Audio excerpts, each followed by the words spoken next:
Good evening, welcome to daily news analysis with Bharat. పశ్చిమాసియా యుద్ధం, చమురు కొరత వేళ కేంద్ర సర్కార్ సంచలన నిర్ణయం తీసుకుంది.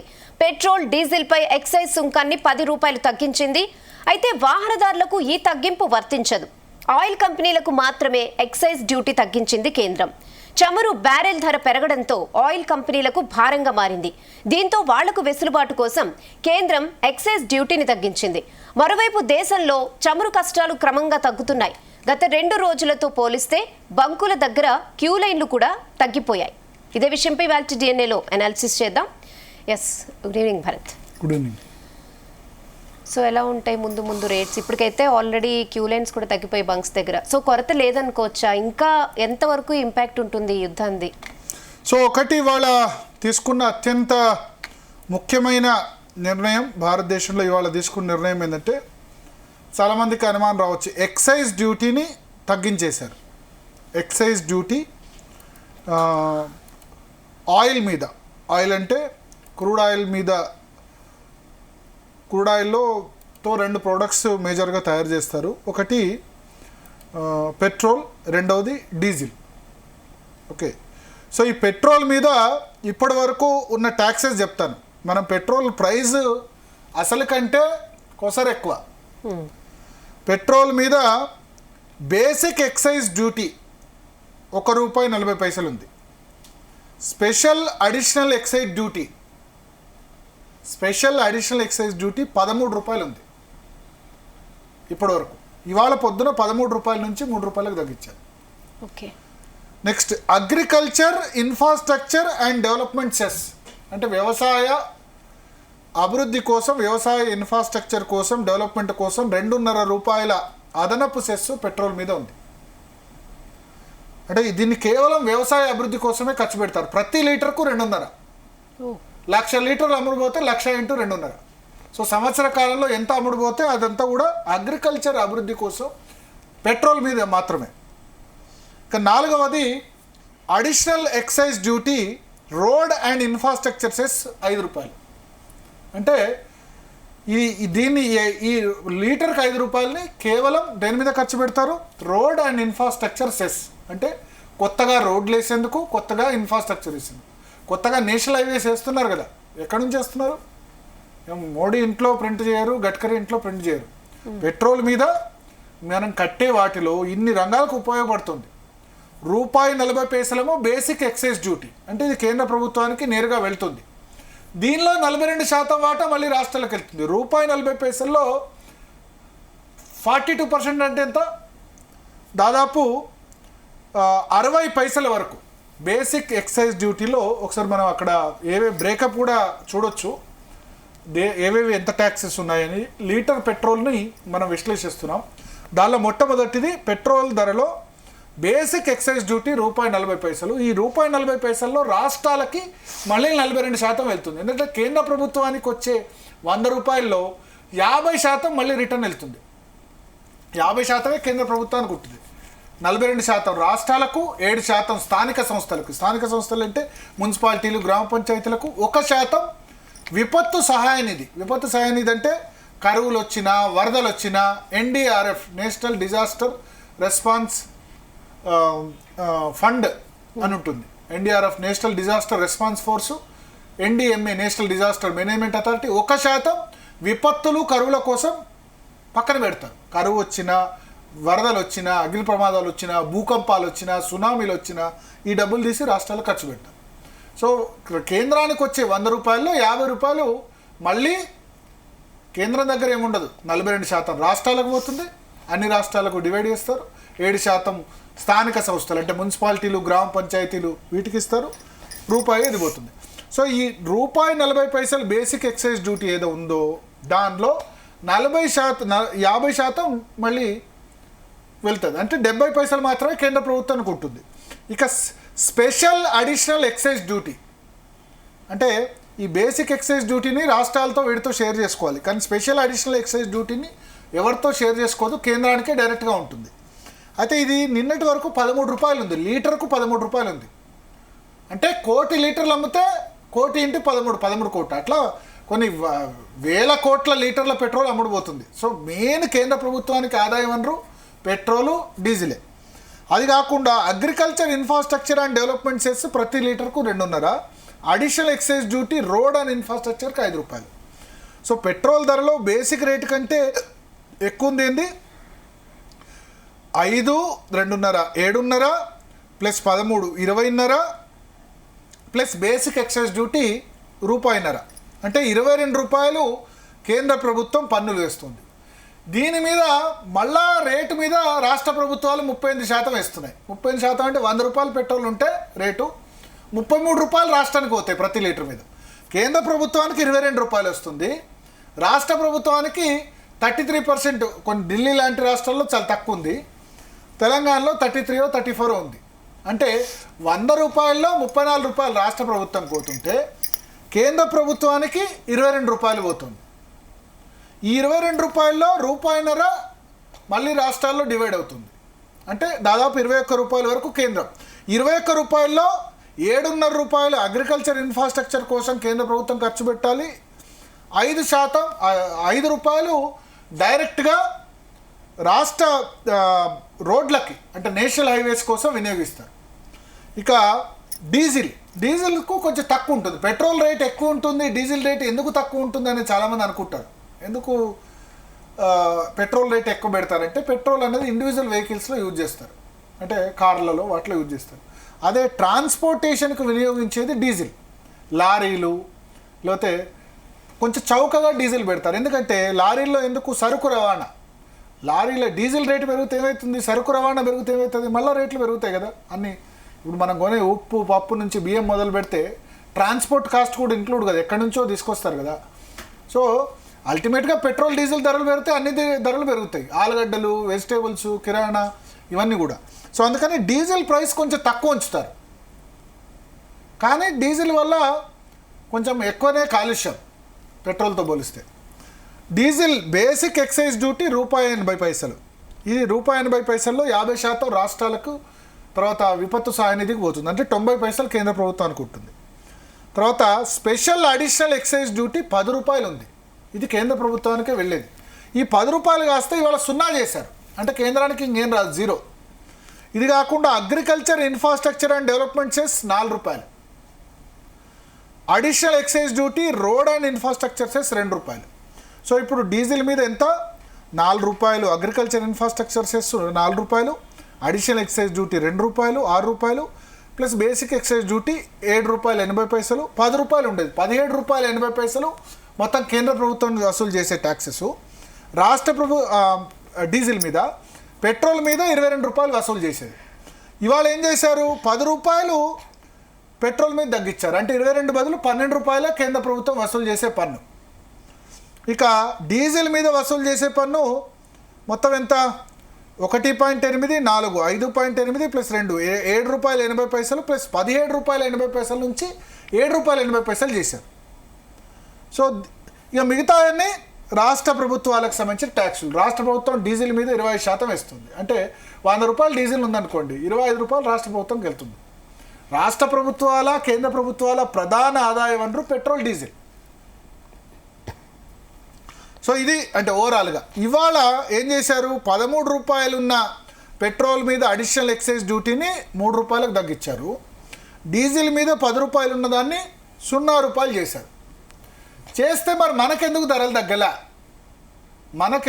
తగ్గలేదు ఆలోచించండి. అంటే ఎందుకు మనకు ధరలు తగ్గలేదంటే అక్కడ ఏం జరుగుతుందంటే, ఇప్పుడు మీరు నేను క్రూడ్ ఆయిల్ ధరలు నేను పాయింట్ పెట్టిన దగ్గర చూడండి, బ్రెంట్ క్రూడ్, ఇక్కడ నేను కర్సర్ పెట్టిన దగ్గర చూడండి, బ్రెంట్ క్రూడ్ ధర ఎంత ఉంది, $110 బ్యారెల్కు, $110 ధర బ్రెంట్ క్రూడ్ పలుకుతుంది. ఇది మొన్నటి వరకు ఎంత ఉండే, యుద్ధం స్టార్ట్ కాకముందు $65 ఉండే, $60, 65 యావరేజ్గా లాస్ట్ 2-3 ఇయర్స్ $60 ఉంది.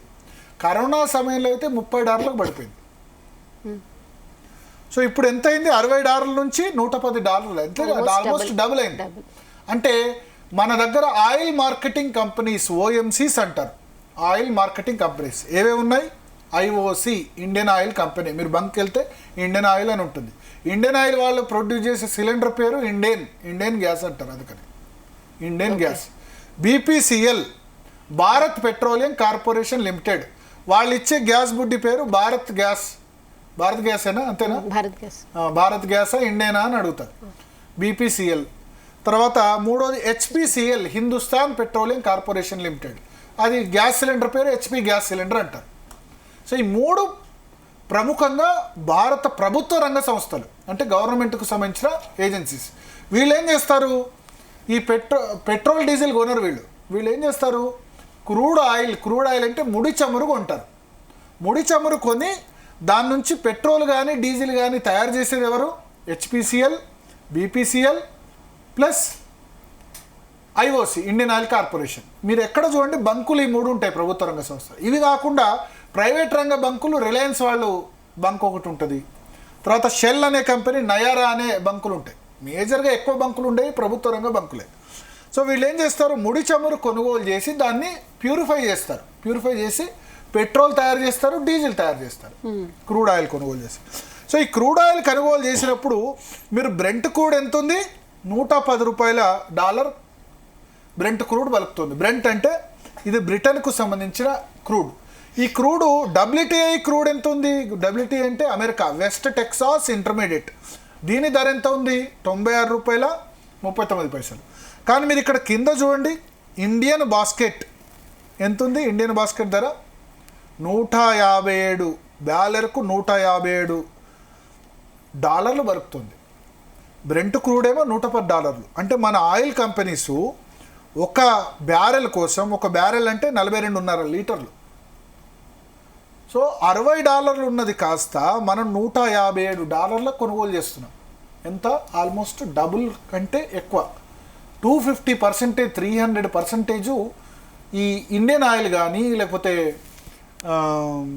ఇవన్నీ కూడా కంపెనీస్, భారత్ పెట్రోలియం కానీ హిందుస్థాన్ పెట్రోలియం కానీ బయట మార్కెట్లో $150, బ్రెంట్ క్రూడ్ 110 ఉంది. ఇది ఫ్యూచర్స్ కాంట్రాక్టు అంటే. కానీ ఇప్పుడు మార్కెట్లో దొరకట్లేదు, అందరూ ఎగబడుతున్నారు. చైనా, జపాన్ ఇవన్నిటికీ లేవు కదా, ఎందుకంటే హార్మోజ్ జలసంధి మూసేశారు. మూసేసినప్పుడు ఏమవుతుంది, ఇక్కడ $150 బ్రెంట్ క్రూడ్ ధర చేరింది. అంటే ఆల్మోస్ట్ 2.5-3 times 250% రేటు పెరిగింది, 270% రేటు పెరిగింది. ఇప్పుడు ఆయిల్ మార్కెట్ కంపెనీలు ఇంతకాలం $60 కొనుగోలు చేసింది కాస్త $150 కొనుగోలు చేసి రేటు ఎంతకు అమ్ముతున్నారు వాళ్ళు? మళ్ళా సేమ్ రేటుకే అమ్ముతున్నారు కదా, పెంచలే కదా, ధర పెరిగిందా? పెరగలే కదా. సో ఇక్కడ నష్టపోతున్నది ఎవరు? Oil marketing companies. ఎందుకు? ఒక ప్రోడక్ట్ని వాళ్ళు $150 కొనుగోలు చేసి వాళ్ళు అమ్ముతుంది మాత్రం $60 దగ్గర ఉన్న రేటుకే అమ్ముతున్నారు. అర్థమైంది కదా మీకు? $150 కొనుగోలు చేసి $60కే అమ్ముడు వేస్తున్నారు. చేసినప్పుడు ఎంత డెఫిసిట్ వస్తుంది వాళ్ళకి? $98 దాకా డెఫిసిట్ వస్తుంది. అవేవి ప్రభుత్వ రంగ సంస్థలే. అవి ఇట్లే ఉంటే ఏం చేస్తాయి? నష్టాల పాలైతాయి. అందుకని కేంద్ర ప్రభుత్వం ఏం చేసిందంటే, ఈ పెట్రోల్ మీద స్పెషల్ సుంకాలు ఏవైతే ఉన్నాయో, పెట్రోల్ మీద ₹13 ఉన్నదాన్ని ₹10 తగ్గించి ₹3 చేశారు. ఇక డీజిల్ మీద ఎంత ఉన్నదాన్ని 0 చేశారు. డీజిల్ మీద ₹10 ఉన్నదాన్ని 0 చేశారు. అంటే రెండు ₹10 తగ్గించేశారు. ఎందుకు తగ్గించారో నేను చెప్తా. ఎందుకు తగ్గించారంటే, ఇప్పుడు పెట్రోల్ బంకులు నిన్న మొన్న మూతపడ్డానికి కారణం ఏంది? ఏం చేశారు? పెట్రోల్ బంకులు మూతపడ్డానికి ఉద్దరు లేదు, ఏం లేదు. మీరు ముందు డబ్బులు ఇవ్వండి, పెట్రోల్ తీసుకోండి అని బంకులకు ఆయిల్ కంపెనీలు చెప్పాయి. ఇన్ని రోజులు ఏం చేశారు ఆయిల్ కంపెనీలు? మీరు ఎంత ఎక్కువ అమ్మితే అంత ఇన్సెంటివ్, అమ్మండి అవసరమైతే మీకు అప్పిచ్చేస్తాం. ఎక్కడికి పోరు కదా, బంకులు అయితే ఉన్నాయి కదా, బంకులు అయితే మూసుకోరు కదా, ఎక్కడ పోరు కదా. సో ఉద్దరు ఎంత అంటే అంత ఇచ్చేసారు క్రెడిట్. వారం రోజులు, 10 రోజులు, 15 రోజుల తర్వాత అయినా కట్టు, నెల తర్వాత అయినా కట్టు, 2 నెలల తర్వాత అయినా కట్టు. బంకులకేంది? ఒక బంకులో ఒక నెలలో హైదరాబాద్లో 10 కోట్ల ట్రాన్సాక్షన్ జరిగిందనుకోండి, ఈ 10 కోట్లు వచ్చే నెల చెల్లించామనుకోండి, వాడికి ఇంట్రెస్ట్ 10 కోట్లకు చాలా వస్తుంది కదా, వర్కౌట్ అవుతుంది కదా. 1% ఇంట్రెస్ట్ వాడు ఎక్కడ బయట తిప్పినా ₹10 లక్షల లాభం వస్తుంది. 10 కోట్ల వర్త్ బిజినెస్ ఒక నెలలో ఒక బంక్ చేస్తే కనుక. సో ఈ నెల బదులు వచ్చే నెల ఇట్లా వాళ్ళు క్రెడిట్ ఇచ్చుకుంటూ పోయినారు. ఎందుకు? వీళ్ళు ఎక్కడ పోరని. అప్పుడు లాభానికి అమ్మారు ఆయిల్ మార్కెటింగ్ కంపెనీస్ అప్పుడు లాభంకి అమ్మారు. ఇప్పుడు నష్టానికి అమ్ముతున్నారు. సో నష్టానికి అమ్మినప్పుడు ఆయిల్ మార్కెటింగ్ కంపెనీస్ ఏం చేస్తున్నాయి, నేను నష్టం ఎన్ని ఎక్కువ లీటర్లు అమ్మితే అంత లాస్ వీళ్ళకి. ఎందుకు లాసు? వాళ్ళు కొనుగోలు ధర $150 ఉంది, అమ్ముతున్న ధర $60 దగ్గర ఉన్న దగ్గరే ఉంది. అంటే ఒక బ్యారెల్కి $98 మన ఆయిల్ మార్కెటింగ్ కంపెనీస్కి లాస్. సో వాళ్ళు ఏం చేస్తారు, ఆయిల్ మార్కెటింగ్ కంపెనీస్ నష్టాలు తగ్గించుకునేందుకు ఏం చేస్తారు, ఎంత తక్కువ లీటర్లు అమ్ముడైతే అంత తక్కువ నష్టం వస్తుంది. అందుకని ఏం చేశారు, ఇప్పుడు కూడా మేము మీకు క్రెడిట్ ఇవ్వాలా, ఇప్పుడు కూడా మేము మీకు అప్పు ఇవ్వాలా, మీరు ఫస్ట్ డబ్బులు కడితేనే మీకు ఆయిల్ ఇస్తాం, మీకు పెట్రోల్ అయినా డీజిల్ ఇస్తాం. ఎందుకంటే ఈ టైంలో ఇన్సెంటివ్ ఇస్తే లేదు, అప్పుడు ప్రాఫిట్స్ వచ్చాయి, ఇప్పుడు నష్టాలు వచ్చాయి. కాబట్టి ఏం చేశారు, తక్కువ అనేసరికి బంకుల వాళ్ళు ఈ పెండింగ్ ఉన్నాయి కదా వాళ్ళ దగ్గర, ఒకటేసారి డ్యూస్, ఒకటేసారి 10 కోట్లు 5 కోట్లు కట్టాలంటే లాస్ అని మూతపడే వాళ్ళు మూసేశారు.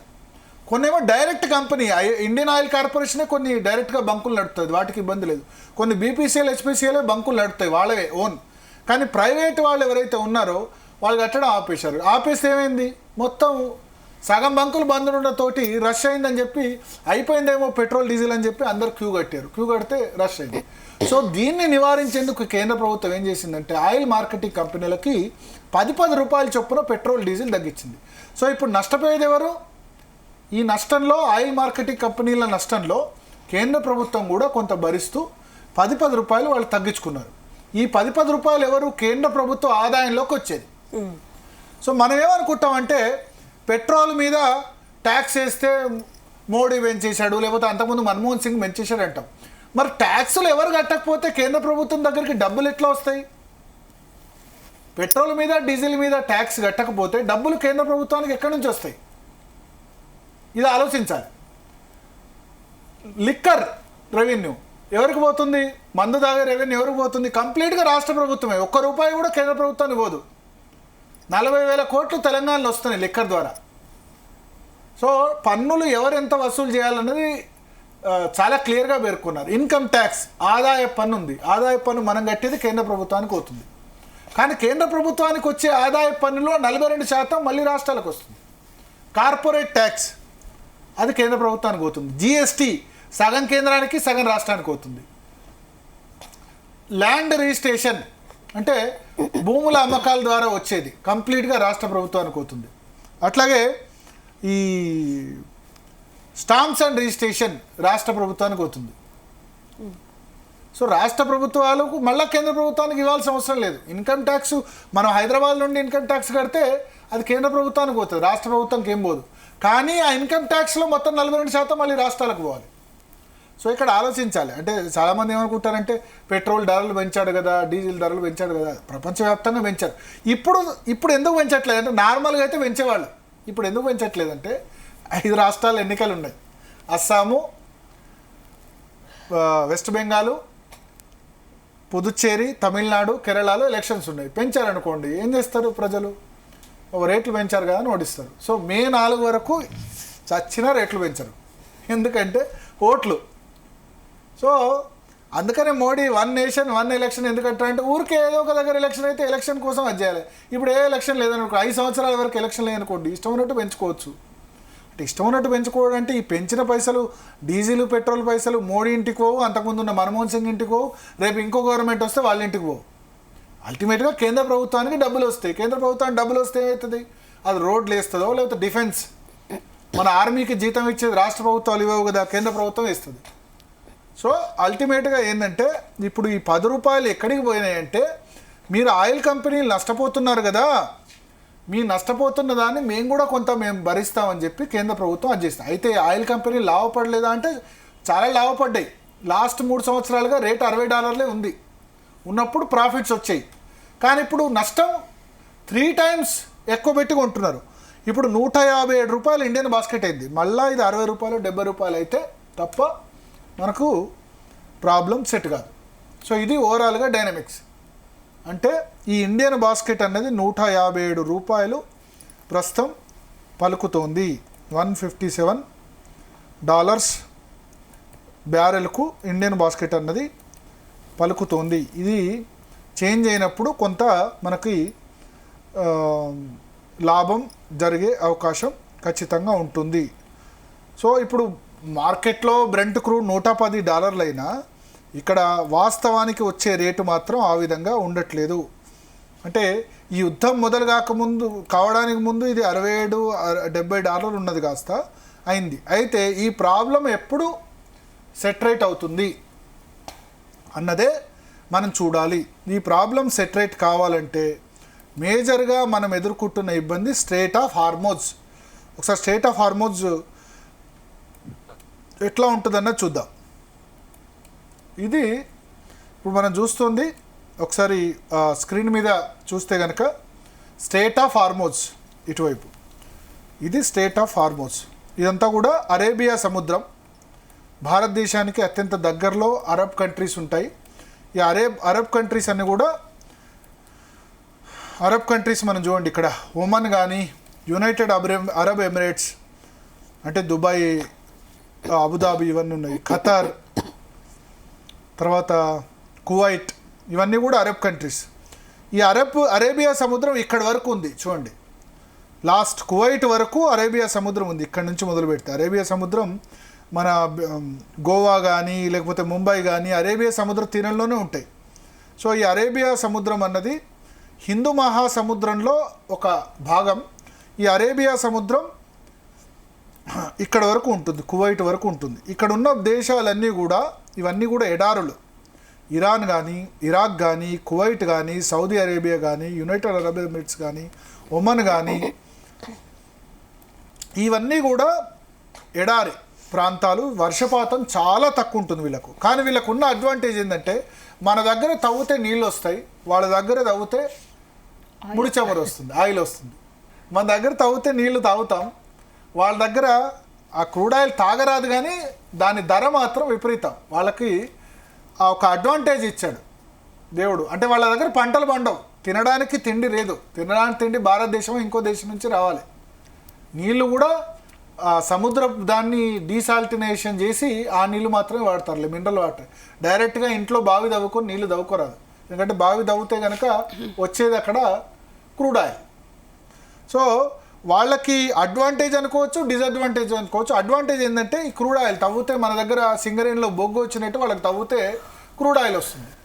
సో ఈ దేశాలన్నీ కూడా ప్రధాన ఆదాయం అనరు వీళ్ళన్నిటికీ కూడా క్రూడ్ ఆయిల్. అక్కడ తవ్వుతారు, బావుల్లో తవ్వుతారు, తవ్వి దేశమే, అంటే ఎవరు ప్రైవేట్గా తవ్వడం లేదు, ఆ దేశమే ఎక్స్పోర్ట్ చేస్తుంది. సో ఇక్కడ ఏం జరిగింది, ఇక్కడ వరకు ఉన్న అరేబియా సముద్రం ఇదంతా కూడా Kuwait, Bahrain, ఖతారు, United Arab Emirates, ఇక్కడ వరకు షిప్స్ వస్తున్నాయి. కానీ ఎక్కడైతే ఇక్కడ ఇరాన్ దగ్గరలో చాలా చాలా తక్కువ ఉంటుంది. ఇది కేవలం 11 మైళ్ళు, ఒక 12-13 కిలోమీటర్ల వరకు మాత్రమే ఉంటుంది స్ట్రెయిట్ ఆఫ్ హార్మోజ్ అన్నది. ఇక్కడికి రాగానే ఈ బందర్ అబ్బాస్ పోర్టు మనకు కనబడుతుంది. ఇది హార్ముజ్ ఐలాండ్స్, హార్ముజ్ జలసంధి, హార్ముజ్ ఐలాండ్స్. ఇది ఖర్గ్ ఐలాండ్స్, హార్ముజ్ ఐలాండ్స్. ఇక్కడికి వచ్చిన నేను కర్సర్లో చూపించిన దగ్గరికి షిప్ వచ్చేసరికి, ఏ షిప్ వచ్చినా ఇరాన్ ఏం చేస్తుందంటే ఈ హార్ముజ్ ఐలాండ్ దగ్గర నుంచి క్షిపణులు వేసేసి నా పర్మిషన్ లేకుండా మీరు ఏ షిప్ వచ్చినా నేను తగలబెట్టేస్తా అని చెప్పి మిసైల్స్ వదులుతుంది. ఆల్రెడీ 3-4 క్షిపణులను చేసింది. సో ఇక్కడ ఇప్పుడు ఈ షిప్పులన్నీ ఎక్కడి నుంచి రావాలి, కువైట్ నుంచి క్రూడ్ ఆయిల్ తీసుకొచ్చే షిప్పులు. ఇక్కడ చూస్తే ఇరాక్ ఉంది, ఇరాక్ నుంచి వచ్చి రావాలన్నా ఈ సముద్రంలోంచే రావాలి, పర్షియన్ గల్ఫ్లోంచి. బహ్రెయిన్లోంచి రావాలన్నా ఇదే రావాలి, సౌదీ అరేబియాలోంచి రావాలన్నా ఇక్కడ నుంచే రావాలి, ఖతార్లోంచి షిప్పులు రావాలన్నా ఇక్కడ నుంచే రావాలి, యునైటెడ్ అరబ్ ఎమిరేట్స్లోంచి రావాలన్నా ఇక్కడ రావాలి. ఇక స్ట్రెయిట్ ఆఫ్ హార్మోజ్ దాటి ఉంది ఒకే ఒక కంట్రీ, ఒమన్ మాత్రమే. ఒమన్ అంటే మస్కట్. ఈ మస్కట్కి పెద్దగా ఇప్పుడు వాళ్ళ దగ్గర ప్రొడక్షన్ కెపాసిటీ లేదు. మేజర్గా ప్రపంచంలో అత్యంతగా ప్రొడ్యూస్ చేసేది Saudi Arabia, Russia, Saudi Arabia. ఈ సౌదీ అరేబియా నుంచి వచ్చే షిప్పులన్నిటిని కూడా అమెరికా స్థావరాలు ఇస్తున్నాయి కాబట్టి ఇరాన్ పోనివ్వట్లేదు. ఖతార్ నుంచి వచ్చిన షిప్పులు పోనివ్వట్లేదు, కువైట్ నుంచి వచ్చిన షిప్పుల్ని పోనివ్వట్లేదు, ఇరాక్ నుంచి వచ్చే షిప్పుల్ని పోనివ్వట్లేదు. యునైటెడ్ అరబ్ ఎమిరేట్స్ అంటే యుఏఈ, మన వాళ్ళు చాలామంది దుబాయ్లో ఉంటారు, ఈ దుబాయ్లో ఉన్న షిప్పుల్ని కూడా అన్నిటిని కూడా ఇక్కడ ఆపేస్తుంది హార్ముజ్ ఐలాండ్. వాళ్ళు ఏంటంటే మేము పోనివ్వం, మీరు పోతే కనుక మిసైల్ వేస్తాం. సో అక్కడ పోయిన వాళ్ళు ఏం చేస్తారు, ప్రాణభయంతో వాళ్ళు షిప్ నడిపే వాళ్ళు ఒక చిన్న మిసైల్ వేస్తే అగ్నితో ఆ ముందే చమురు ట్యాంకర్ ఏమైపోతుంది, పేలిపోతుంది దానిలో, అంతే కదా. సో అందుకని వాళ్ళ పర్మిషన్ ఉంటేనే అక్కడ కదలాలి. రోజుకు 140 షిప్పులు వచ్చేటివి ఇప్పుడు కేవలం 5-10 షిప్స్ మాత్రమే నడుస్తున్నాయి, అది కూడా ఇరాన్ దయాదాక్షిణ్యం కారణంగా. సో దానివల్ల ఏమైపోయింది, ఇప్పుడు మన క్రూడ్ ఆయిల్ ప్రపంచవ్యాప్తంగా ఈ దేశాల్లో, నేను చెప్పిన దేశాల్లో ఇరాన్ కానీ, కువైట్ కానీ, బహ్రెయిన్ కానీ, ఖతార్ కానీ, సౌదీ అరేబియా కానీ, యునైటెడ్ ఎమిరేట్స్ కానీ, ప్రపంచంలో 20% క్రూడ్ ఆయిల్ ఈ దేశాల నుంచి తయారవుతుంది. అయితే దీనికి ఆల్టర్నేట్ రూట్స్ లేవా? ఉన్నాయి. సౌదీ అరేబియాకి ఒక ఆల్టర్నేట్ దేశం ఉంది, ఈస్ట్ వెస్ట్, అంటే ఇటువైపు కాకుండా ఇక్కడ రెడ్ సీ, దీన్ని ఎర్ర సముద్రం అంటారు. ఈ ఎర్ర సముద్రం ద్వారా కొంత సౌదీ అరేబియా 15-20% షిప్పుల్ని ఇటువైపు నుంచి వచ్చి ఈ ఎర్ర సముద్రం ద్వారా కొంత చేస్తుంది. యునైటెడ్ అరబ్ ఎమిరేట్స్కు వేరే మార్గం లేదు, ఎందుకంటే ఇక్కడ ఉంది కాబట్టి ఇట్లే పోవాలి షిప్లు. ఖతర్కి వేరే మార్గం లేదు, బహ్రెయిన్కి వేరే మార్గం లేదు, కువైట్ లేదు, స్టేట్ ఆఫ్ హార్మోజ్ నుంచే పోవాలి. సో ఇక్కడ నుంచి అయితే మనకు దగ్గర ఇండియాకు కూడా ముంబైకి రావాలన్నా, గుజరాత్కి రావాలన్నా ఒక 3-4 రోజుల్లో షిప్లు వచ్చేస్తాయి. కానీ మనం ఇప్పుడు ఇది పూర్తిగా కట్ ఆఫ్ అయింది కాబట్టి మనం క్రూడ్ ఆయిల్ ఎక్కడ కొంటున్నాం? రష్యాలో కొంటున్నాం. రష్యా ఎక్కడుంది? ఇక్కడ ఉంది. ఈ రష్యా నుంచి ఎక్కడ, ఈ సీ, జపాన్ సముద్రం నుంచి ఇది పూర్తిగా దీన్ని అట్లాంటిక్, ఈ రష్యాలో ఉన్న ఇక్కడ ఈ ప్రాంతం నుంచి ఈ షిప్పులు ఇది దాటి ఇండియాకి ఇక్కడ దాకా రావాలి. రావడానికి సమయం దాదాపు 24-25 రోజులు పడుతుంది రష్యన్ ఆయిల్ కొనుగోలు చేస్తే. అదే అమెరికా, ఇప్పుడు ఎందుకంటే అమెరికా దగ్గర కూడా ఉంది ఆయిల్, షెల్ ఆయిల్ ఉంది. అమెరికా, యునైటెడ్ స్టేట్స్ రావాలంటే నార్త్ అట్లాంటిక్ ఓషియన్ నుంచి ఇక్కడ నుంచి షిప్లు భారతదేశానికి ఇక్కడ రావాలంటే 24-25 రోజులు పడుతుంది. అంటే యుద్ధం స్టార్ట్ అయ్యి ఎన్ని రోజులైంది? 4 రోజులైంది. సో ఇప్పుడు యుద్ధం స్టార్ట్ అయినప్పుడు షిప్ బయలుదేరితే ఇండియాకు రావడానికి 25 రోజులు సమయం పడుతుంది. అక్కడ క్రూడ్ ఆయిల్ ఉంది, లేదని కాదు. సో రష్యా నుంచి కూడా మొన్నటి వరకు మనం కొనుగోలు చేసాం, ఎందుకంటే మనకు తక్కువకి ఇచ్చారు. తక్కువకి ఇచ్చినప్పుడు మనం కొనుగోలు చేసినప్పుడు మళ్ళీ తర్వాత ఆపేయమన్నారు, అమెరికా వాళ్ళు ఆపేయమంటే ఆపేశారు. ఇప్పుడు రష్యా నుంచి వచ్చిన షిప్ ఇండియాకి రావాలంటే, ఇంత దూరం నుంచి రష్యా నుంచి ఇక్కడ రావాలంటే 25 రోజులు సమయం పడుతుంది. అమెరికా నుంచి రావాలంటే 34 డేస్ సమయం పడుతుంది. అంటే యుద్ధం కొనుగోలు అయిన రోజు, అంటే యుద్ధం స్టార్ట్ అయిన రోజు ఫిబ్రవరి 28 రోజు మనం తీసుకున్నా అది రావాలంటే ఏప్రిల్ 4 అవుతుంది. సో మనకు చాలా అత్యంత దగ్గర దారి ఈ గల్ఫ్ కంట్రీస్ నుంచి వచ్చేది, అది మొత్తం ఆగిపోయింది. ఏదో వచ్చాయి, ఒక 4-5 షిప్స్ మాత్రమే వచ్చాయి. సో దానివల్ల మనం ఏం చేయాలి? దీనివల్ల మనం చాలా ఎక్కువ రేటుకు కొనుగోలు చేయాల్సి వస్తుంది. కొంత సౌదీ అరేబియా ఏం చేస్తుందంటే ఈ మార్గం నుంచి, ఏ మార్గం, రష్యా నుంచి వచ్చే రూట్ చూడండి. రష్యా నుంచి కనుక రావాలంటే ఒకసారి మ్యాప్లో నేను చూస్తే కనుక రష్యాలో ఇక్కడి నుంచి ఈ ప్రాంతం నుంచి సముద్రం మీదుగా ట్రావెల్ చేస్తూ చెన్నై తీరానికి ఇట్లా రావాలి. దీనికి ఎన్ని రోజులు పడుతుందట అంటే, Russia India eastern maritime corridor దాదాపు 34 రోజులు, 24 నుంచి 40 రోజుల సమయం పడుతుందట. సమయం పట్టినప్పుడు, షిప్ ఎక్కువ సమయం పట్టినప్పుడు ఏమవుతుంది? ఖర్చు కూడా ఎక్కువనే అవుతుంది, ఆ ట్రాన్స్పోర్ట్ కాస్ట్ కూడా ఎక్కువనే అవుతుంది కదా. అదే ఇక్కడి నుంచి అయితే చాలా తక్కువ సమయం పడుతుంది. సో అందుకనే ఇప్పుడు మనకు మన చమురుకు సంబంధించిన క్రైసిస్ ఉంది. ఇక రెండవ పాయింట్, అన్నిటికంటే ఇంపార్టెంట్ పాయింట్ ఇక్కడ మనం చూడాల్సింది, ఎందుకు మనకు గ్యాస్ కొరత ఉంది. గ్యాస్ కొరత ఎందుకు ఉందంటే, మన భారతదేశంలో 40% మాత్రమే భారతదేశంలో ఎల్పిజి, లిక్విడ్ పెట్రోలియం గ్యాస్, 40% మాత్రమే ఎల్పిజి ఉంది. మిగతా 60% మనం భారతదేశం బయట దేశాల నుంచి చేసుకుంటాం. ఆ 60%లో 90%, అంటే 60%లో 90% అంటే 54% మనం మేజర్గా ఖతార్ నుంచి ఎగుమతి చేసుకుంటాం. ఖతారు, కువైట్ ఇటువంటి దేశాల నుంచి చేస్తాం. ఇప్పుడు ఖతార్లో ఏమైంది? ఖతార్ ఆయిల్ ఫీల్డ్ మీద ఇరాన్ దాడి చేసింది. సో ఇక్కడ నుంచి ఖతార్ నుంచి రావాలంటే ఎట్లా రావాలి? షిప్పు ఎల్పిజి మళ్ళీ స్టేట్ ఆఫ్ హార్మోజ్ నుంచే రావాలి. స్టేట్ ఆఫ్ హార్మోజ్ వాళ్ళు మూసేశారు ఎల్పిజి. సో 54% భారతదేశానికి వచ్చే ఎల్పిజి ఖతార్లో ఉంది. ఆ ఖతార్ ఆగిపోవడం వల్ల ఎల్పిజి క్రైసిస్. అందుకని గ్యాస్ సిలిండర్ ఏం చేశారు, రేటు ఫస్ట్ పెంచేశారు, 50 రూపాయలు 60 రూపాయలు పెంచేశారు. రెండోది ఏం చేశారు, కమర్షియల్ సిలిండర్ ఆపేశారు. కమర్షియల్ సిలిండర్ కాకుండా డొమెస్టిక్ సిలిండర్సే ఇస్తున్నారు. ఓకే. సో ఖతర్లో మేజర్గా ఉత్పత్తి అయ్యే ఎల్ఎన్జీ కూడా. ఎల్ఎన్జీ అంటే లిక్విఫైడ్ నేచురల్ గ్యాస్. ఈ ఎల్ఎన్జీ దేనికి ఉపయోగిస్తారంటే ఎరువుల తయారీకి. రామగుండంలో ఫెర్టిలైజర్స్ ఉంది, ఎరువుల తయారీ కర్మాగారం. సో దాన్ని ఎల్ఎన్జీ ద్వారా ఎరువులు తయారవుతాయి, లిక్విఫైడ్ నేచురల్ గ్యాస్. మనం వెహికల్స్కు పెట్రోల్ ఏదో ఒక ఇంధనం కావాలి కదా, ఒకటి నడవాలి, మిషన్ నడవాలంటే ఇంధనం కావాలి. ఇంధనం ఏంది అయితే కోల్, బొగ్గు, లేకుంటే పెట్రోల్, లేకపోతే డీజిల్, లేకపోతే ఎల్పిజి. వెహికల్స్ ఎట్లా పోతాయి, ఎల్పిజితో పోతాయి, లేకపోతే సిఎన్జితో పోతాయి. సిఎన్జి అంటే కంప్రెస్డ్ నేచురల్ గ్యాస్, లేదా ఎల్ఎన్జి. ఎల్ఎన్జీలేమో ఇండస్ట్రీస్ నడవడానికి. సో ఏదో ఒక నడవడానికి, ఇండస్ట్రీ నడవడానికి అయితే కరెంటు, లేకపోతే బొగ్గు, లేకపోతే గ్యాసు, ఏదో ఒకటి కావాలి. సో ఇండస్ట్రీస్ చాలా ఆగిపోయినాయి ఎల్ఎన్జీ లేకపోవడం వల్ల. ఎల్ఎన్జీ కానీ ఎల్పిజి లేకపోవడం వల్ల ఇప్పుడు ఎల్పిజి ఆటోలు నాకు తెలిసి చాలా క్రైసిస్ ఎదుర్కొంటున్నాయి. 5-6 అవర్స్ వెయిట్ చేస్తాం. 5-6 అవర్స్ ఎల్పిజి క్రైసిస్ కాబట్టి. ఎందుకంటే ఖతర్లో 90% ఖతర్ అన్ని దేశాలకు కూడా ఖతర్ వాళ్ళ స్పెషలిస్టే ఎల్పిజి, ఎల్ఎన్జి. వాళ్ళు యూరోపియన్ కంట్రీస్కు అందరికీ, ఆ దేశం మొత్తం దాని మీద. చిన్న దేశం ఖతర్, ఎంత చాలా చిన్న దేశం, కానీ ఖతర్ ఇంత ప్రొడ్యూస్ చేస్తుంది వాళ్ళకి. ఓకే. సో ఆ ఖతర్ దేశంలో ఆయిల్ ఫీడ్స్ మీద దాడులు, అక్కడ నుంచి షిప్పులు రాకపోవడం వల్ల మొత్తం ఎల్పిజి ఆగిపోయింది. అందుకని ఏమన్నారు, డొమెస్టిక్ అంటే దేశీయంగా ఇంట్లో మాత్రం ఇస్తాం, కమర్షియల్ సిలిండర్స్ ఇవ్వలేం అని చెప్పారు. అయితే ఇప్పుడు ఏం చేశారు, మన దగ్గర 40% ఉన్న కెపాసిటీని 60%, 70% పెంచారు. అంటే ఓవర్ నైట్ పనిచేస్తూ ఎల్పిజి ఎక్కువ తయారవుతుంది.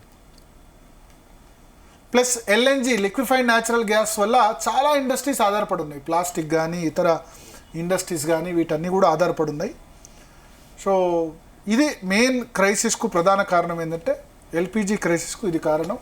ఇది ఎల్పిజి వేరే దగ్గర దొరకదా అంటే ఇప్పుడు మన వాళ్ళు ట్రై చేస్తున్నారు. ఎక్కడ, అమెరికాలో, నార్వేలో, రష్యాలో. ఇంతకుముందు ఏంటంటే దగ్గర కదా, దగ్గర కాబట్టి ఇట్లే తెచ్చుకునేవాళ్ళు. అయితే ఇంతకుముందు మనం రష్యా వైపు ఎందుకు చూసామంటే ఇరాన్ మీద అమెరికా శాంక్షన్స్ ఉన్నాయి. ఇరాన్ దగ్గర ఎవరైనా ముడి చమురు కొనుగోలు చేస్తే, ఆయిల్ కొనుగోలు చేస్తే వాళ్ళ మీద నేను శాంక్షన్స్ విధిస్తాను. శాంక్షన్స్ అంతేంది, మొన్నటి వరకు టారిఫ్స్ చేశాడు కదా ట్రంప్, అట్లా.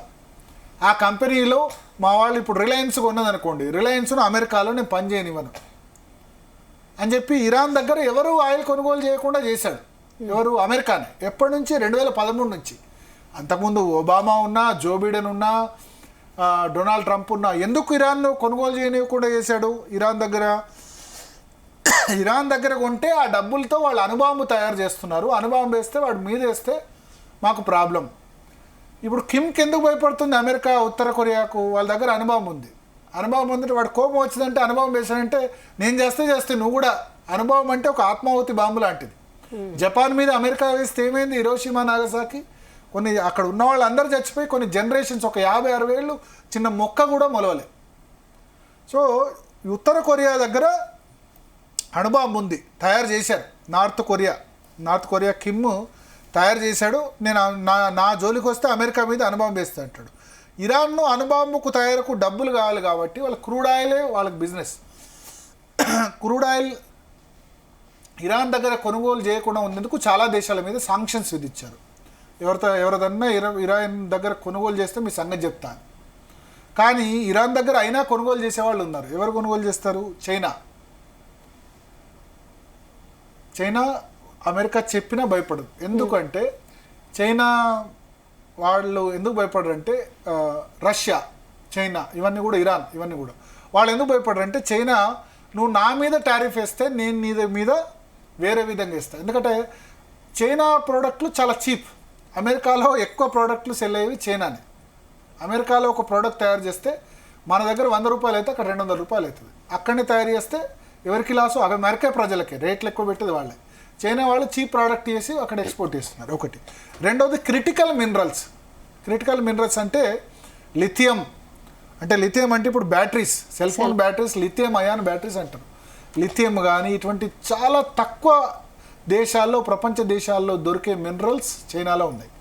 వాళ్ళు ఏం చేస్తారు, అమెరికాను నువ్వు నాకు టారిఫ్ వేస్తే నేను నీ క్రిటికల్ మినరల్స్ ఆపేస్తా. క్రిటికల్ మినరల్స్ ఆపేస్తే ఏంది, యాపిల్ నుంచి మొదలు పెడితే ఐఫోన్ మొదలు పెడితే అన్నీ కూడా నష్టపోతాయి కదా. ఇప్పుడు ఎగ్జాంపుల్ నేను ఒకటి చెప్తా. హీలియం గ్యాస్ ఒకటి ఆగిపోయింది. హీలియం గ్యాస్ ఎక్కడ తయారవుతుందంటే ఖతార్లో తయారవుతుంది. హీలియం గ్యాస్ ఉపయోగం ఏంటంటే ఎంఆర్ఐ స్కాన్ తీస్తాం కదా మన దగ్గర, మ్యాగ్నెట్ రెసొనెన్స్ ఇమేజ్ ఏదో ఉంది. ఆ ఎంఆర్ఐ స్కాన్ను వేడైన తర్వాత చల్లబరిచేందుకు హీలియం గ్యాస్ ఉపయోగిస్తారు. ఈ హీలియం గ్యాస్ ఆగిపోయింది ఇప్పుడు ఈ యుద్ధం వల్ల. ఆగిపోవడం వల్ల ఏం జరిగింది, ఇప్పుడు ఎంఆర్ఐ రేట్లు, స్కాన్ రేట్లు మీరు చూడండి అన్ని చోట్ల పెంచేశారు. ఎందుకంటే ఆ హీలియం గ్యాస్ కొనుగోలు చేయాలి కాబట్టి, తక్కువ ఉంది కాబట్టి దాని రేట్లంతా పెంచేశారు. సో ఇట్లా ప్రపంచం మీద ఒక పరిణామం చేస్తే ఇంకో ఎఫెక్ట్ ఉంటుంది. భారతదేశ రైతులు కనుక ఒక సంవత్సరం సరిగ్గా 2 సంవత్సరాలు పంటలు వండకపోతే మనం రైస్ ఎక్స్పోర్ట్ చేస్తున్నాం, వీట్ ఎక్స్పోర్ట్ చేస్తున్నాం, చాలా ఎక్స్పోర్ట్ చేస్తున్నాం కదా, అవి ఇబ్బంది ఎదురవుతాయి అట్లా. సో ప్రపంచ దేశాలన్నింటిలో ఒక్కోదానికి ఒక్కో స్పెషాలిటీ ఉంది. ఈ గల్ఫ్ కంట్రీస్కి ఆయిల్ సంబంధించిన ఉంది. సో చైనా ఎందుకు భయపడదంటే క్రిటికల్ మినరల్స్ వాళ్ళ దగ్గర ఉన్నాయి. నువ్వు నా మీద టారిఫ్ వేస్తే నువ్వేంది నాకు చెప్పేది, ఇరాన్ ఏంది నాకు చెప్పేది. ఎందుకంటే వాళ్ళు సెల్ఫ్ సఫిషియెంట్ అయిపోయినారు. అమెరికా మీద ఆధారపడకపోతే ఇండియాకి వస్తాయి చైనా ప్రొడక్ట్స్, ఇండియా కాకపోతే రష్యా దగ్గర కొంటారు, రష్యా కాకపోతే ఇంకో దగ్గర కొంటారు. సో మనం కూడా ఆర్థికంగా అట్లా బలవంతమైన శక్తిగా ఎదుగుతే, ఆత్మనిర్భర్ భారత్ అయితే, వేరే దేశాల మీద ఎవరు శాంక్షన్స్ వేసినా పట్టించుకోని పరిస్థితి వస్తే మనకి ఇబ్బంది ఉండదు. కాకపోతే మనకు చైనాకు ప్రాబ్లం ఏంటంటే క్రూడ్ ఆయిల్ మన దగ్గర లేదు, చైనా దగ్గర లేదు. మన దేశానికి సరిపడే దానిలో కేవలం 10 నుంచి 15% మాత్రమే ఉంది. ఎక్కడ ఉంది అది కూడా కృష్ణా గోదావరి బేసిన్. మన కృష్ణా గోదావరి బేసిన్ ఎక్కడ, కాకినాడ దగ్గర తీరంలో కేజీ బేసిన్ అంటారు. కేజీ బేసిన్ అంటే కృష్ణా గోదావరి బేసిన్. మన దగ్గర క్రూడ్ ఆయిల్ కాకినాడ దగ్గరలో ఉంది. మనకు తెలుసు కాకినాడలో ఓఎన్జీసీలో ఎప్పుడు చూసినా పాషర్లపూడి దగ్గర బ్లోఅవుట్ అన్నట్టు ఓఎన్జీసీ అక్కడ బావుల్లో స్టోర్ చేస్తారు, అక్కడ కొంత తయారవుతుంది. ONGC oil and natural gas company. Bombay తీరంలో కొంత క్రూడ్ ఆయిల్ ఆ సముద్ర తీరంలో ఉంది, బాంబే సముద్ర తీరంలో. సో బాంబే సముద్ర తీరము, KG basin, Krishna Godavari basin, ఇక్కడ మాత్రమే మన దగ్గర క్రూడ్ ఆయిల్ తయారవుతుంది. ఇక మిగతావి ఇంటర్నేషనల్ వాటర్స్. బాంబే అంటే బాంబే దగ్గర కొంత ఒక 7-8 కిలోమీటర్ల 7-8 నాటికల్ మైల్స్ తర్వాత ఇంటర్నేషనల్ వాటర్స్, అక్కడ ఎవరికి కూడా హక్కు ఉండదు.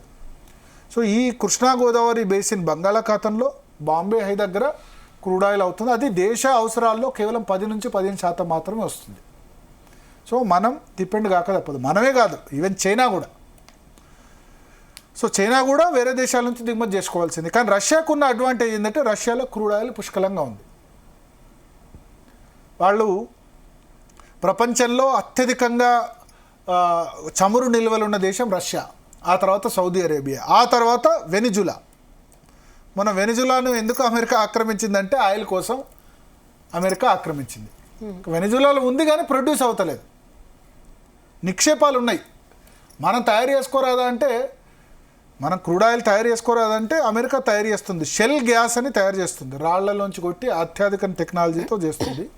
కానీ దాని కాస్ట్ ఎక్కువ, $80 $90 దాటితే మాత్రమే షెల్ గ్యాస్ ఉత్పత్తి అవుతుంది. సో ఇప్పుడు ఓవరాల్గా మన ముందున్న ఆప్షన్ ఇది. మన పెట్రోల్ డీజిల్ సంబంధించి ఓవరాల్గా ఎందుకు షార్టేజ్ ఏందన్నది చెప్పాం.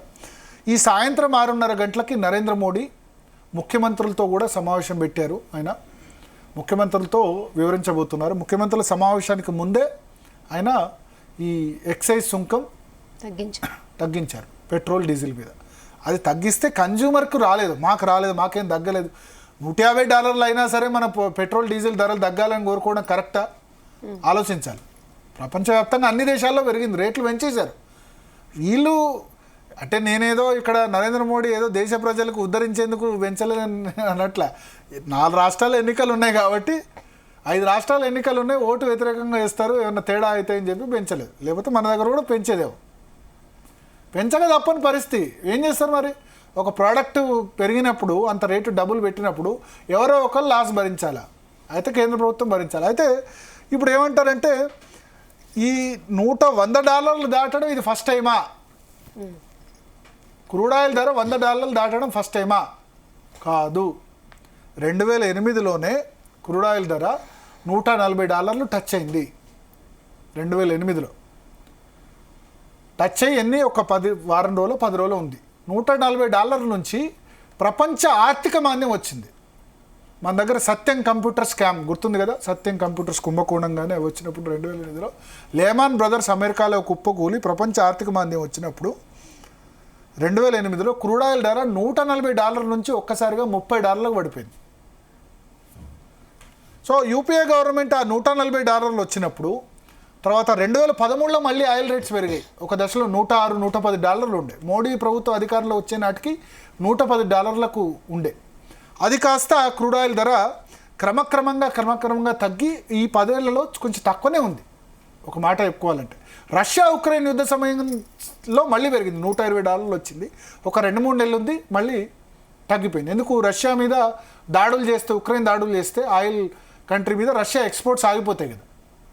సో అదొక 2 వారాలు 3 వారాలు ఉంది రష్యా ఉక్రెయిన్ యుద్ధ సమయంలో. అప్పుడు చివరిసారిగా పెట్రోల్ డీజిల్ రేట్లు పెంచి 2024 ఎలక్షన్ సమయంలో ఒక ₹2 తగ్గించారు. సో 2024 ఎలక్షన్ తర్వాత తగ్గలే పెరగలే, అట్లే ఉంచారు. ఇంతకుముందు ఏముండే, వాజ్పేయి హయాం నుంచి 15 రోజులకోసారి రేట్లు పెంచడం తగ్గించడం. ఆ 15 రోజుల ముందు రోజు రాత్రి రేట్లు రేపు పెంచుతున్నారనగానే బంకుల వద్ద క్యూ అట్లుండేది. ఇక మోడీ గవర్నమెంట్ ఫస్ట్ టర్మ్లో రోజు పెట్రోల్ రేట్లు రివిజన్ చేయడం, పైసలు కొద్ది చేశారు. ఆ తర్వాత ఇది బంద్ చేశారు. 2024, 22, 23 నుంచి స్టెబిలైజ్డ్గా ఉన్నాయి అంతే. రోజు పెంచట్ల, పెరిగినా తగ్గినా కొంతవరకు పెంచేశారు, తగ్గించారు. అది మంచి నిర్ణయం. సో ఇది ఓవరాల్గా ముడి చమురుకు సంబంధించిన పిక్చరు. ముఖ్యమంత్రుల సమావేశంలో ఇదే చెప్పబోతున్నారు. ఒకటి, పెట్రోల్ డీజిల్ మన దగ్గర స్ట్రాటజిక్ రిజర్వ్స్ అని ఉంటాయి. స్ట్రాటజిక్ రిజర్వ్స్ అంటే మన వైజాగ్లో ఉంది స్ట్రాటజిక్ రిజర్వు, విశాఖపట్నంలో స్ట్రాటజిక్ రిజర్వ్స్ కొన్ని ఉన్నాయి. పారాదీప్, ఒరిస్సాలో పారాదీప్ అని ఉంటుంది. అక్కడ అంటే సముద్ర తీర ప్రాంతాల్లో జనరల్గా స్ట్రాటజిక్ రిజర్వ్స్ కొంత చేస్తారు. అట్లా కొచ్చిన్ తీరంలో, మంగళూరులో చాలా వరకు స్ట్రాటజిక్ రిజర్వ్స్ ఉన్నాయి. 74 రోజులకు సరిపడా భారతదేశ అవసరాలకు సరిపడా క్రూడ్ ఆయిల్ రిజర్వ్స్ మన దగ్గర ఉన్నాయి. సో ఇప్పుడు యుద్ధం వచ్చి ఒక్క ట్యాంకర్ మన దగ్గర రాకుండా 2.5 నెలలు పాటు మనకు ఇబ్బంది ఉండదు. సో అందరు బంకుల్లో పోయి ఎగబడి కొనాల్సిన అవసరం లేదు. యుద్ధం స్టార్ట్ అయ్యి 4 రోజులు అయింది కదా, ఇంకా 45 రోజులు వస్తాయి. ఈలోపు మన వాళ్ళు కొంటూనే ఉన్నారు, కొనకుండా ఏం లేరు. ఇక్కడ స్టేట్ ఆఫ్ హార్మోజ్ నుంచి రాకపోతే రష్యా నుంచి కొంటున్నారు. ఆ షిప్లో వచ్చేందుకు 25-30 రోజులు సమయం పడుతుంది. కాబట్టి ఎవరు భయపడాల్సిన అవసరం లేదు. ఎల్పిజి కొరత ఎందుకు వస్తుంది? 90% స్టేట్ ఆఫ్ హార్మోజ్ నుంచే వస్తుంది, ఖతర్ నుంచి. రష్యా నుంచి లేకపోతే మిగతా చోట్ల నుంచి గ్యాస్ కొనాలంటే, అమెరికా నుంచి రావాలంటే 30-35 రోజులు సమయం పడుతుంది. అందువల్ల అది ఎల్పిజి మాత్రం క్రైసిస్ ఉంది. అదే విషయాన్ని ముఖ్యమంత్రులకు వివరిస్తారు. వివరించి ఇప్పుడు దీని మీద చాలా సెక్టర్స్ డిపెండ్ అయి ఉన్నాయి. మనం ఏదో క్రూడ్ ఆయిల్, ముడి చమురు ఒకటి కాదు, ఎన్ని డిపెండ్ అయి ఉన్నాయి దీని మీద. చాలా రంగాలు డిపెండ్ అయి ఉన్నాయి. ఒకటి ఎల్ఎన్జీ ఆగిందనుకోండి, ఎల్ఎన్జీ ఆగితే ఎరువుల కర్మాగారాలు ఆగిపోతాయి. ఎరువుల కర్మాగారాలు ఆగిపోతే ఏంది? ఇప్పుడు నెక్స్ట్ ఖరీఫ్ సీజన్ ఉంది. ఖరీఫ్లో రైతులకు ఎరువులు కావాలి. లాస్ట్ టైం యూరియా కోసం కొట్టుకున్నారు, ఇబ్బంది అయింది కదా, మళ్ళీ ఇబ్బంది అవుతుంది ఇప్పుడు. సో అదే రాష్ట్ర ప్రభుత్వాలకు చెప్తున్నారు, ఎరువులు కొంచెం యూరియా వాడండి. మన దేశమే కాదు, ప్రపంచవ్యాప్తంగా ఇంపాక్ట్ అవుతుంది. ఎల్ఎన్జీతో చాలా పరిశ్రమలు, మన కాటేదానిలో చాలా ఇండస్ట్రీస్ ఉన్నాయి. ఎల్పిజి కమర్షియల్ ఆగిపోతే ఏమవుతాయి? హోటల్స్ ఆగిపోతే ఏమవుతుంది? హోటల్లో పనిచేసే వాళ్ళకి ఇబ్బంది, కుక్కుకి ఇబ్బంది, హోటల్ యజమానులకు ఇబ్బంది. కరోనా సమయంలో చూసాం కదా, లేబర్స్ పనులు దొరక్క నడుచుకుంటూ కిలోమీటర్ల తరబడి వెళ్ళాల్సి వచ్చింది. సో కరోనా లాగా లాక్డౌన్ పరిస్థితి రాదు, కానీ కొన్ని సెక్టర్స్ దెబ్బతింటాయి. Petrol, diesel, crude oil, LPG మీద ఉన్న సెక్టర్స్ దెబ్బతింటాయి. ఎల్పిజి ఆటో నడుపుకునేవాడు వాళ్ళ లైన్లో అంతకాలం ఉండి ఇబ్బంది అవుతుంది. సిఎన్జి క్రైసిస్ ఇంకొచ్చిందో రాలేదో లేదు. ఒకవేళ సిఎన్జి ఉన్న చోట పెట్రోల్ కొట్టించుకోవచ్చు. సో ఇవన్నీ ఒకదానికొకటి రిపుల్ ఎఫెక్ట్. ఇది యుద్ధం 3 నెలల్లో 4 నెలల్లో కంటిన్యూ అయిందనుకోండి, వాడు స్టేట్ ఆఫ్ హార్మోజ్ నుంచి శత్రు దేశాలకు అనుమతి లేదంటున్నాడు, కానీ రేట్ ఏమో చాలా ఎక్కువ అవుతుంది. ఇరాన్ ఉద్దేశం ఏంటంటే $200 టచ్ కావాలి. తర్వాత ఇరాన్ ఏమంటుంది, నేను స్టేట్ ఆఫ్ హార్మోజ్ నేనే ఉంచుకుంటా, నా చేతిలో ఉంచుకుంటా. దీని నుంచి ఇంతకాలం షిప్పు ఫ్రీగా పోయేది, ఇప్పుడు ఈ యుద్ధం కారణంగా ఏమంటాడు, నాకు బాగా నష్టం వాటిల్లింది, స్టేట్ ఆఫ్ హార్మోజ్ నుంచి షిప్ పోతే నాకు పైసలు కట్టాలి, టోల్ ట్యాక్స్ లాగా. కొత్తగా టోల్ ట్యాక్స్ వస్తే ఏమవుతుంది, మళ్ళీ పెట్రోల్ డీజిల్ ధరలు పెరుగుతాయి కదా. ప్రతి షిప్కి ఇంత పైసలు కట్టాలంటే అది ఎవరి మీద పడుతుంది, మళ్ళీ ప్రజల మీద పడుతుంది. సో అమెరికా ట్రంప్ చేసిన ఈ పని వల్ల కంపు అయిపోయింది. ఇప్పుడు కంపు అయిపోయి ఇప్పుడు లేని కొత్తగా వచ్చి నేను స్టేట్ ఆఫ్ హార్మోజ్ని యూజ్ చేసుకుంటా అని అంటున్నాడు. ఎట్లా, సూయజ్ కాలువ, సూయజ్ కెనాల్ అని ఉంటుంది ఈజిప్ట్లో. సూయజ్ కెనాల్ అని ఉంటుంది, చూపిస్తాను. ఈజిప్ట్లో సూయజ్ కెనాల్. ఈజిప్ట్లో సూయజ్ కెనాల్ అనేది మానవ నిర్మితమైంది. సో మానవ నిర్మితం ఎట్లా, సూయజ్ కెనాల్ చూడండి, దీన్ని మనుషులు నిర్మించారు. ఏం చేశారు ఇక్కడ ఈ సూయజ్ కెనాల్ను,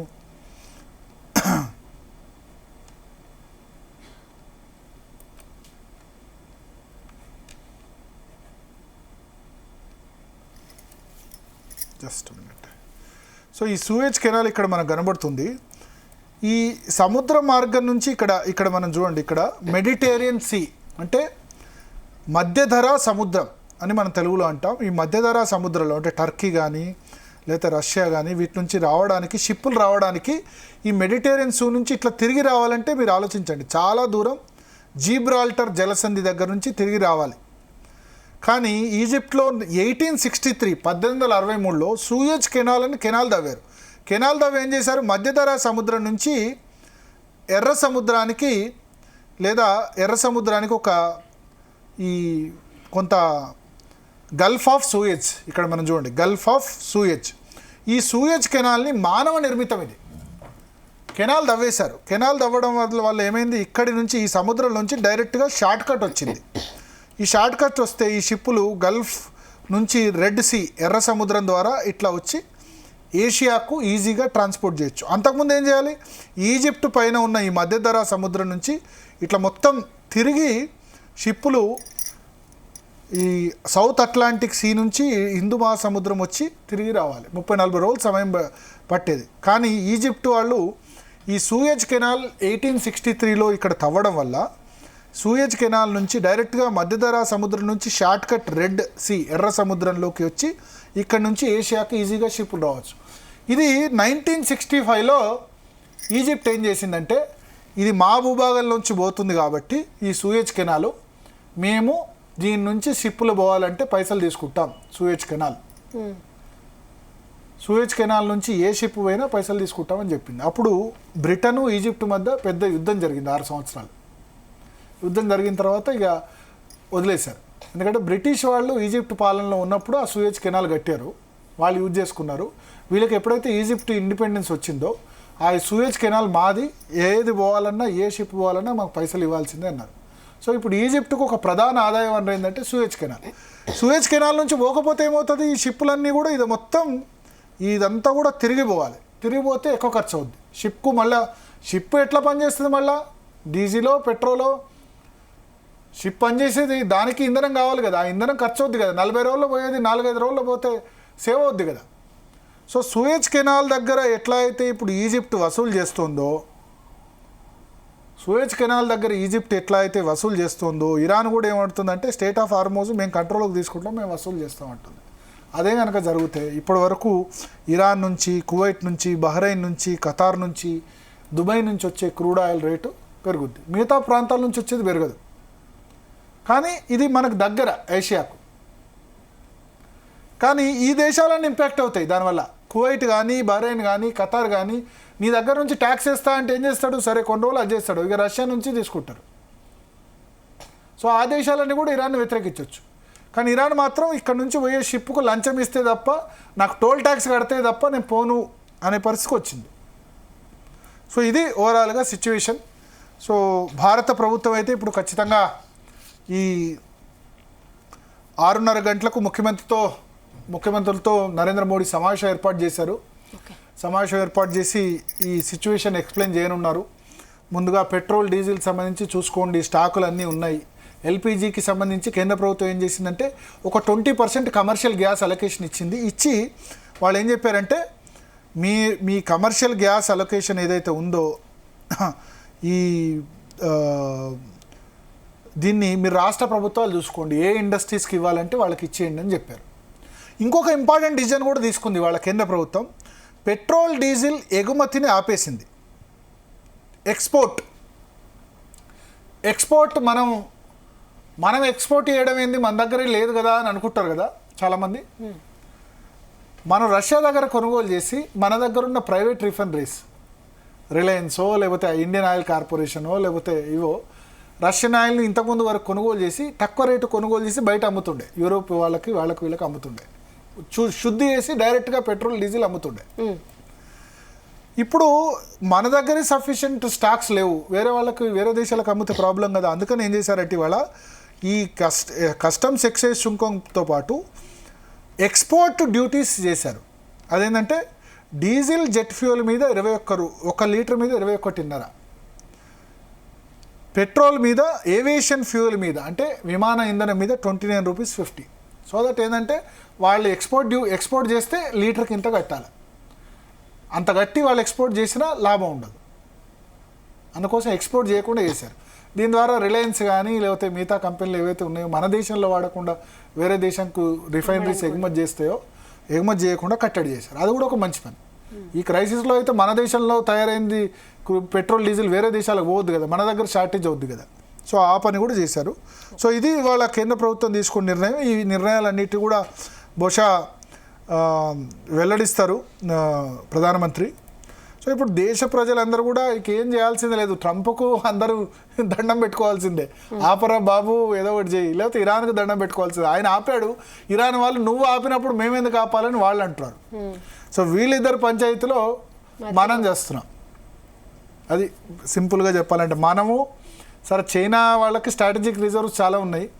వాళ్ళు ఇరాన్కు చైనాకు ఎప్పుడు కూడా రెడీ, వాళ్ళ షిప్పుల్ని అలౌ చేస్తుంది. ఎందుకంటే ఇరాన్ ఎప్పుడు కూడా వాళ్ళకి మిత్రువు. అమెరికా శాంక్షన్స్ విధించినప్పుడు కూడా ఇరాన్ కొనుగోలు చేస్తూనే ఉంది. జపాన్, మనం క్రూడ్ ఆయిల్ను ఎక్కువ ఇంపోర్ట్ చేసుకునే దేశాలు ప్రపంచంలో 3: చైనా, జపాన్, భారతదేశం.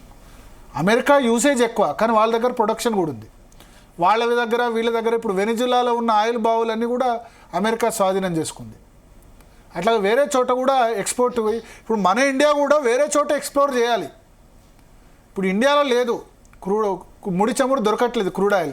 మనం ఏదైనా వేరే దేశాలకు పోయి అక్కడ బావుల్ని మనం ఎక్స్ప్లోరేషన్ చేసి అది మనం తీసుకొని ఇది మాకు కావాలని చెప్పి వాళ్ళ దగ్గర డబ్బులకు వేలంపాట వాడుకొని చేయాలి. ఇప్పుడు సింగరేణి పోయి బొగ్గు వేలంపాట ఒడిశాలో బొగ్గు వెనక్కి తీస్తున్నట్టే మన దేశం కూడా వేరే దేశాల్లో ఎక్కడైతే చమురు ఉందో వెనిజులా లాంటి దేశాలకు పోయి అక్కడ చమురు బావుల్లో మనం యాక్షన్ వాడుకొని మన అవసరాలకు వినియోగించుకోవాలి. అదొకటి సొల్యూషన్. ఇప్పటిదిప్పుడు క్రూడ్ ఆయిల్ ఇండియాలో తయారుగా అంటే కాదు కదా, కొన్ని లక్షల సంవత్సరాలు పడుతుంది. ఇసుక ఏర్పడడానికి ఎన్ని సంవత్సరాలు పడుతుందో రాతి శిలలు కోసి క్రూడ్ ఆయిల్ కూడా సముద్ర నిక్షేపాల్లో రావాలంటే అన్ని సంవత్సరాలు పడుతుంది. అన్నిటికంటే బెస్ట్ ఏంటంటే EV adoption, electric vehicle adoption అయితే కనుక ఈ డిపెండెన్సీ తగ్గుతుంది. సో ఆ దిశగా పౌరులందరూ ఆలోచించాలని చెప్తాం, కానీ మనం ఏంటంటే ఈవీ కొంటే కనుక అది సెకండ్ హ్యాండ్ సేల్ లేదు, ఇవన్నీ ఆలోచిస్తాం. పెట్రోల్ డీజిల్ బండి అమ్మితే సెకండ్ హ్యాండ్ ఉంటుంది, ఈవీకి సెకండ్ హ్యాండ్ లేదంటాం. లేదా ఈవీ కొనుగోలు చేయాలంటే ఛార్జింగ్ పాయింట్స్ ఒకటి ప్రాబ్లం. 400 కిలోమీటర్లు మించి రాదు, 400 కిలోమీటర్ల కంటే ఎక్కువ లాంగ్ డ్రైవ్ పోతే మళ్ళీ ఛార్జింగ్ పెట్టాలి, ఛార్జింగ్ ఎక్కడ పెట్టాలి, ఇవన్నీ ఇష్యూస్ ఉన్నాయి. సో అది చైనా చాలా ఫాస్ట్గా 50% ఈవీ వెహికల్స్ ఉన్నాయి, మన దగ్గర 2% మాత్రమే ఈవీ వెహికల్స్ ఉన్నాయి. ఈవీ వెహికల్స్ పెంచుకోవడమే మన ముందున్న మార్గం. ఎందుకంటే మన దగ్గర క్రూడ్ ఆయిల్ తయారు కాదు. పామ్ ఆయిల్ లాంటి పంటలు మనం పెంచుకోవచ్చు, కానీ క్రూడ్ ఆయిల్ మన దగ్గర తయారు కాదు, మన దగ్గర 10% మించి కాదు. సో ఇది ఓవరాల్గా ఇప్పుడున్న సినారియో. రేనా okay Bharat, thanks for the analysis. ఇది వాల్టెడ్ news. Stay tune to Zee Telugu news.